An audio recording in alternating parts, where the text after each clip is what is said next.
Within the past 48 hours, U.S. Democratic presidential hopeful Hillary Clinton took to the stage in Las Vegas for a rally on the very same day of the largest hacking convention in the world, DEF-CON 24, in the same city. Amidst cries of being hacked by the Russian government, the Clinton campaign has been hit by FBI investigations, the resignation of DNC chairperson Debbie Wasserman Schultz, and calls for the imprisonment of Hillary Clinton herself.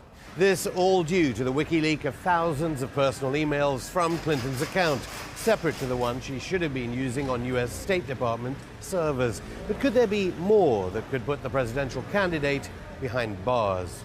I'm Afshan Rattansi. This is Going Underground outside the Ecuadorian embassy in London, where WikiLeaks founder Julian Assange has been arbitrarily detained by the British government for 4 years. We asked Julian Assange whether he has the email that could put Hillary Clinton in prison and talk about whether the next leak could change the outcome of the US presidential election. That's all coming up in today's special edition of Going Underground. Julian Assange, thanks for agreeing for this interview. Aren't you worried that you're on this channel RT after being accused by Hillary Clinton, basically, of working for the Russian government? We know Russian intelligence agencies hacked into the DNC. WikiLeaks is now publishing all the hacked emails. I don't think WikiLeaks can be constantly worried about PR. I've been called a Mossad agent. It got so bad, in fact, that the ADL, the Anti-Defamation League, had to put out a press release denying that I was a Mossad agent. I'm not sure actually that's particularly helpful. A cat torturer, a CIA agent, etc. So it's expected with our publications. Russia has been brought up by Hillary Clinton, most recently, just a few days ago on Fox. So I think it is necessary to address what WikiLeaks feels is its perception of its own publication to the RT audience. Everyone accepts that the emails that we have published, the 20,000 DNC leak emails, are completely accurate. So no one is saying, no, I didn't say that in this email, it's a fabrication, etc. That's accepted. It's not surprising that it's accepted because WikiLeaks has a 10-year publishing record where we have never got it wrong. That's an impressive business. It's also why we take a while to publish what we have, because we want to keep that perfect record. Now, given that the real source is known, in this case, it is the DNC, it is Debbie Wasserman Schultz, it is the Louis Miranda, the head of communications. We know they are the original source. So there's quite a difficulty in the Clinton campaign to try and outmaneuver the publication. So the content itself is unquestionable, so instead you have to bring in some other actor. So the actor that they've tried to bring in is the Russian intelligence services. Hillary Clinton just said, we know Russian intelligence agencies hacked into the DNC. We know they arranged for emails to be released. Yeah, so actually she has a slight variant on the we know. I don't think she says emails, I think she says some documents. Because the difference here is that do state actors hack the political organizations of different countries? Does the United States government do it? Absolutely. Of course, it hacks the political parties of many different countries. Does French intelligence, Chinese intelligence, Russian intelligence hack political parties in order to collect intelligence? Yes. Did they hack the DNC? Has at least one state actor hacked the DNC? If you read very carefully, they say it's been hacked many times over the last 2 years. And our sources say that the DNC security is like Swiss cheese.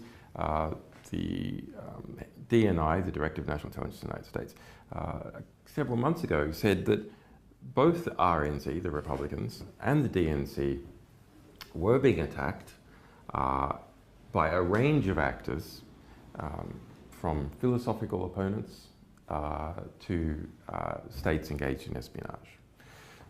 Now, the head of the DNI, James Clapper, who's responsible for all US intelligence agencies, he's the boss of the CIA. If anyone knows what US intelligence agencies knows, he knows. And on Friday, he had to come out and say that there's a lot of media hyperventilation, that they have no idea as to what motivation is, even if they did know who it was.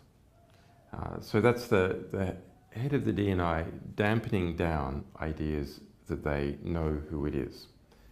Now, this is a separate question to the release of our emails. So in the US media, there's been a deliberate conflation between DNC leaks, which is what we've been publishing, and DNC hacks of the US Democratic Party, which have occurred over the last 2 years, by their own admission, a number of times. I think this statement by Hillary Clinton on Fox really does need to be tackled because it concerns us directly in our publications. What she is attempting to do is to conflate our publication of pristine emails. No one in the Democratic Party argues that even a single email is not completely valid. It hasn't been done. And the head of the DNC, Debbie Wasserman-Schultz, has rolled as a result. And whatever hacking has occurred of the DNC or other political organizations in the United States by a range of actors. Now, in the middle, we have something which is the publication by other media organizations of information purportedly from the DNC, and it seems to be the case. So that's a series of Word documents and PDFs published by The Hill, by Gorka, by The Smoking Gun. This is a completely separate batch of documents compared to the 20,000 pristine emails that we released. In this batch of documents released by these other media organizations, there are claims that in the metadata there's someone's done a document to PDF conversion, and that in some cases the documents, the language of the computer that was used for that conversion was Russian. Okay, so that's the circumstantial evidence that some Russian was involved, or someone who wanted to make it look like a Russian was involved with these other media organizations. That's not the case for the material that we released. Any Russian connections between Hillary Clinton and Russia? Any Russian connections there? Hillary Clinton has done quite well strategically to try and draw connection between Trump and Russia because she has so many connections of her own. Now, my analysis of Trump and Russia is that there is no substantial connection. Why do I say that? Well, because Trump was trying to invest in Russia before Putin in the 1990s, after Putin, in fact, nearly all the way up to the present moment. And he's had no success.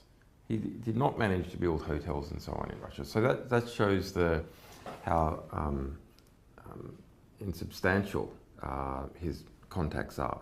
There's an extremely well-documented pattern of when Hillary Clinton was Secretary of State, those people, companies, governments, who wanted a decision by the Secretary of State in their favor, making large donations to the Clinton Foundation, or in some other cases, business deals with the people around Hillary Clinton. Now, one particular instance is the approval by Secretary Clinton of selling 20% of the US uranium reprocessing rights to a Russian company to be exported to Russia. So at that time, a large donation was made by those Russian interests to the Clinton Foundation. In addition, Clinton's campaign manager, Podesta, was on the board of a company called Juul Unlimited. And Juul Unlimited held some of these rights and received a $35 million investment from Russia. And that's a Russian government company. And also, Russians were on the board also with Podesta. So the kind of email revelations from WikiLeaks reveal that Hillary Clinton is a Kremlin stooge? I wouldn't say Kremlin stooge, but there is a much deeper connection on record with Hillary Clinton and Russia than we are presently aware of with Donald Trump. Well, some journalists would argue that it's actually the subject of the revelations that's more interesting to the American voter about the election, while the media, of course, is fascinated about whether the Kremlin is working with you, whether you work for the Kremlin, basically. No, but it's very. I think it's a genuine question. You should ask the sources of information. The least, however, in the case of WikiLeaks publications. Why do I say that? Well, the principal reason why you want to know the source of some statement is to understand whether it's true or not.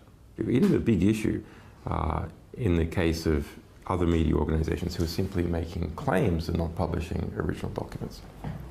I'll give you an example, a very, very interesting example. I've done some research on the Turkish coup. Now, it's not spoken about in the West, but within Turkey, the Turkish newspapers are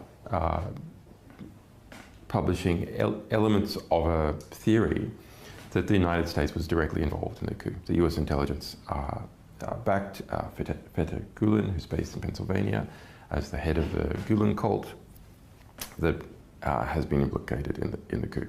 In fact, according to the Turkish government, is the leading actor in the coup. He's wanted by President Erdogan. Yes, and they've put out an extradition request and so on. But one of the key independent points of evidence, not coming from an interrogation in Turkey where people might have been placed under duress, is that in the middle of the coup, NBC published that Erdogan was on his way to Germany to seek asylum. And they say this was told to them by a US military source. So what the hell is going on there? Because that went all the way around the world and was used to further the chance of the success of the coup within Turkey. Because if the president has fled, then he's lost control. NBC, a close supporter, so Trump supporters would say, of Hillary Clinton. So would a Hillary Clinton presidency endanger the NATO alliance and the ability to store American nuclear weapons at Incirlik Air Base and use it as a base to bomb Iraq and Syria under Hillary Clinton? Well, I think either government is potentially a problem because of, I mean, that coup was in Turkey a very serious business. Hundreds of people have died. About 100,000 people have been fired or arrested in the post-coup purge, opportunistically in some cases of political enemies of Erdogan, in other cases trying to purge the society of the Gulen movement. Because the Clinton Foundation's major donors include members of the Gulen movement that Erdogan says were responsible for the attempted coup d'etat. Right, so I mean, Erdogan's going to look at that and treat Clinton suspiciously. But I mean, you know, regardless of who becomes president of the United States, you have an extremely large bureaucracy, intelligence bureaucracy, that has its own mind in things. So he's going to look, unless Trump is elected and engages in a significant purge of the CIA, for example, I think Erdogan will continue to view it very suspiciously, especially as long as we've got Fethullah Gulen being protected in Pennsylvania. Julian Assange, thanks. We'll have more from Julian just after this break.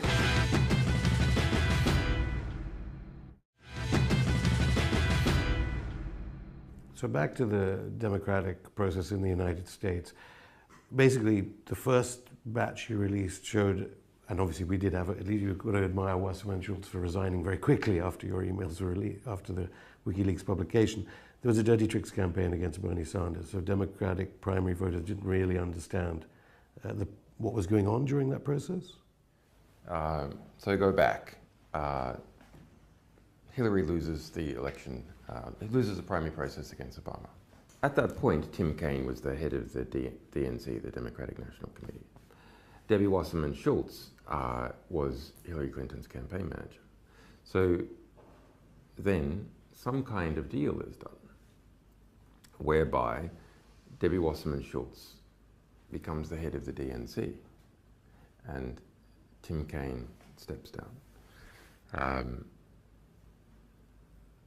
Now, if you're Hillary and you're thinking strategically that you're going to run again in 4 years or 8 years, to have your campaign manager as head of the DNC, controller of the, if you like, the regulator who's regulating the nomination competition, is a huge strategic advantage. Okay, so now let's wind forward, and the 20,000 DNC leak emails that we released. Okay, so they're from Debbie Wasserman Schultz, head of the DNC, and 6 other prominent people, finance, communications, and so on. And so what they show is that within the DNC, there was a unity of the most senior people, including Debbie Wasserman Schultz, to act against Bernie Sanders in the nomination process and for Hillary Clinton.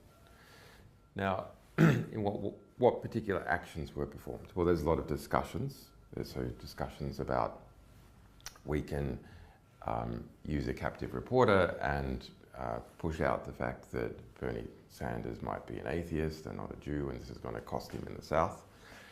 And where MSNBC, on its most influential morning program, Morning Joe, was defending Bernie Sanders, then Debbie Wasserman Schultz called up the president of MSNBC. Amazingly, this is not reported in the US media. It is reported in the US media that they called up Chuck Todd, who's the host of Meet the Press. Okay. Something much more serious is not reported, that Debbie Wasserman Schultz herself personally called up the president of MSNBC to apply pressure in relation to positive coverage about Bernie Sanders on Morning Joe, their big morning TV program. Okay.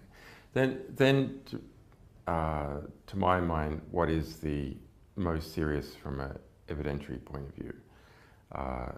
It is the communications director, Louis Miranda, making an instruction to his staff to pump out a black propaganda story against Bernie Sanders, saying that his supporters were violent, and to put this out in a, quote, unattributable, unquote, manner. Why do I say that is the most serious? Because it is an instruction given through the chain of command to staff. It's not a discussion. It's not any one person calling up another person. And it is to depict Bernie Sanders supporters as violent. So that is not just a critique. That is not just to give Sanders a break here or make things a little bit harder for him there. It is to demonize a Democrat in the eyes of the public.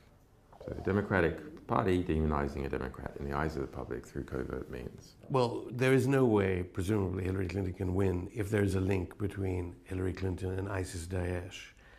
Now, I know your WikiLeaks is reviewing all these different emails. You have so many of them, and you need to look at them and who they can damage, who they can't, all sorts of things WikiLeaks does before releasing them. President Obama is now bombing ISIS-Daesh positions in Libya, so it's reported. Did Hillary Clinton use Libya as a conduit to sell arms to ISIS-Daesh in Syria? The US government, at the time that Hillary Clinton was in charge of foreign policy, did use Libya as a conduit to get arms to jihadists in Syria. That's well established, not just by a range of our materials, but by the investigative work of Cy Hirsch and a variety of other investigative reporters in the United States. Some of those even published in the New York Times. And any of the emails, I mean, you have mentioned that Libya comes up in so many of the emails that you've been releasing. As regards Hillary Clinton as Secretary of State. In the batch of 32,000 emails we released a few months back, there are 1,700 in relation to Libya. So it, including, I suppose that the most useful one is, which is colloquially referred to as Hillary Clinton's Libya brag sheet. So she was documenting all the ways in which she led the invasion of Libya in a political and, to a degree, an organizational sense. So pushing it within the US government, bringing in the European partners, etc., etc. Okay. Even going there herself personally. Anything to add to reports that, according to the French papers, the big French industrial conglomerate Lafarge, which has been donating money to the Clinton Foundation, and has got the reports in the French press were it was it was relating funds with ISIS-Daesh. Any information, any emails that connect up Hillary Clinton to ISIS-Daesh through Lafarge? Well, most of this work was done by Le Monde, so that's the New York Times equivalent of France. And so what they show is that Lafarge, which is a giant, amongst other things, a giant concrete company, transnational concrete company, was involved in Syria. There's, interestingly, more than 350 Lafarge-related emails in our Syria emails release. So that's 2 million emails that we published about Syria, including the personal emails of the President Bashar al-Assad. And so the investigation by Le Monde reveals that they paid ISIS-Daesh money, taxes, if you will, for their operations in certain areas. Yeah, they engage in a variety of business deals. To Clinton Foundation. We're waiting. And Hillary Clinton's involvement is that money from Lafarge in 2015 and 2016 went to Hillary Clinton Foundation. So that's recent. Now you ask, well, why let's go to Hillary Clinton Foundation? Actually, there's a long-term relationship between Lafarge and Hillary Clinton. She was a member of the board, for example. You expect that, I know you can't comment directly about the pending email releases from WikiLeaks, but you expect more about the Clinton Foundation? Yes. I have to also get to Yemen, because Saudi Arabia does crop up in some of the emails you've already released. 20 million people now facing humanitarian disaster. Clinton Foundation mentions to, there was no mention of the Clinton Foundation at the DNC conference, noticeably, at all, about the good works it does. Do you think part of it is that connection to Saudi Arabia, let alone the 28 pages of connection of 9/11 to Saudi Arabia? What is the connection between Hillary Clinton and Saudi Arabia that certainly got Israel angry? Well, it's extensive. I mean, the relationships between Hillary Clinton and Saudi Arabia, between the Clinton Foundation and Saudi Arabia. Saudi Arabia is probably the largest single donor to the Clinton Foundation.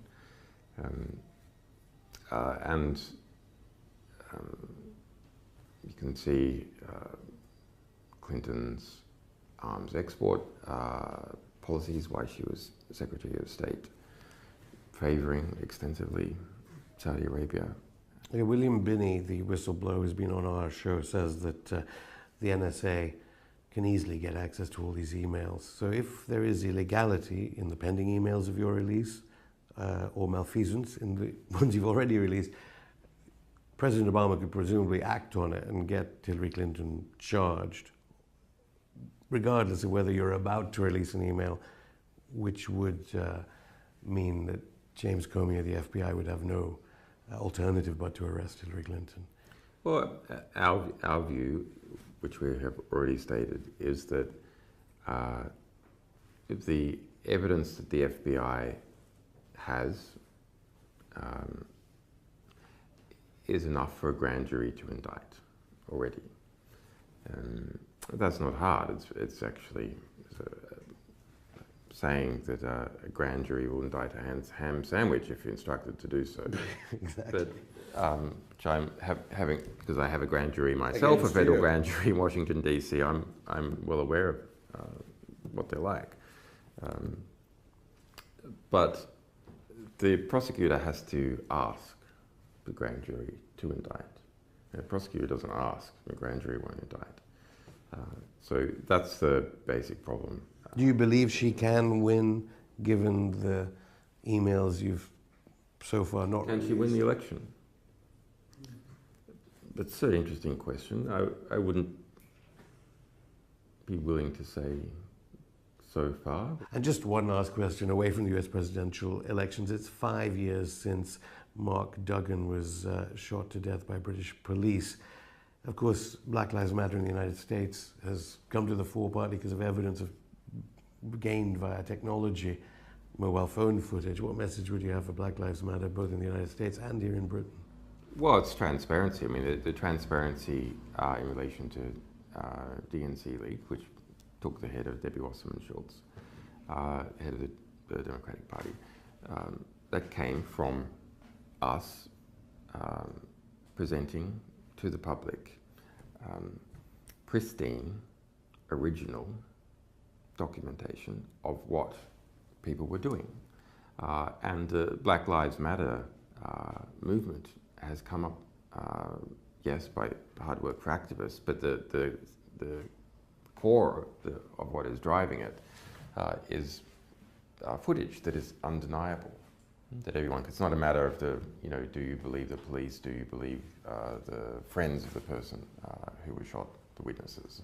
No, there's undeniable footage of exactly what has occurred, and that is not only stimulating parts of the black community. I think the black community has understood this for all too long, actually.